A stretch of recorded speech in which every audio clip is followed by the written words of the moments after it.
रहमानिर्रहीम। अस्सलामुअलैकुम।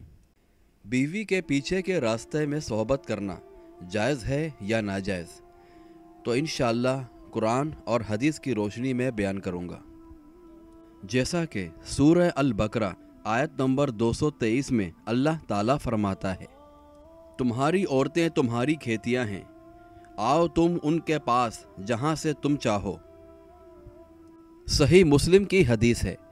सहाबा कराम रज़ी अल्लाह ताला अन्हों से इस बारे में सवाल किया, चुनाचा इस ख्याल को गलत करार देने के लिए ये आयत नाजिल हुई, यानी सोहबत का रास्ता कुछ भी हो लेकिन सुराख आगे वाला ही इस्तेमाल होना चाहिए।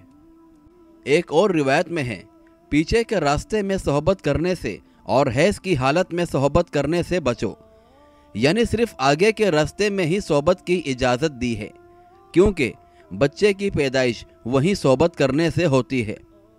फिर पीछे की राह तो पाखाना निकलने की है, जो कि नापाकी और गंदी चीज़ है।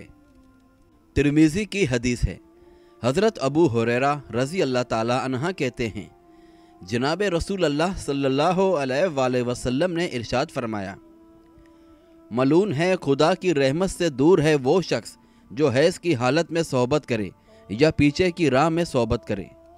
हज़रत अबू हुरैरा रज़ी अल्लाह ताला अन्हा से रिवायत है कि जनाब रसूल अल्लाह सल्लल्लाहु अलैहि वसल्लम ने इरशाद फरमाया, जो शख्स हैज़ की हालत में सोहबत करे या औरत के पीछे के रास्ते में सोहबत करे या किसी नजूमी के पास जाए, तो उसने मोहम्मद सल्लल्लाहु अलैहि वसल्लम के दीन का इनकार किया। जो शख्स अपनी बीवी से हैज़ में सोहबत करे या उसके पीछे के रास्ते में सोहबत करे, वो मलून है। बहरहाल ये था एक मुख्तसर सा बयान। दुआ करते हैं, ए अल्लाह, हम आपसे दीन व दुनिया व आखिरत की आफियत मांगते हैं। आप सब रहम करने वालों से बढ़कर रहम करने वाले हैं।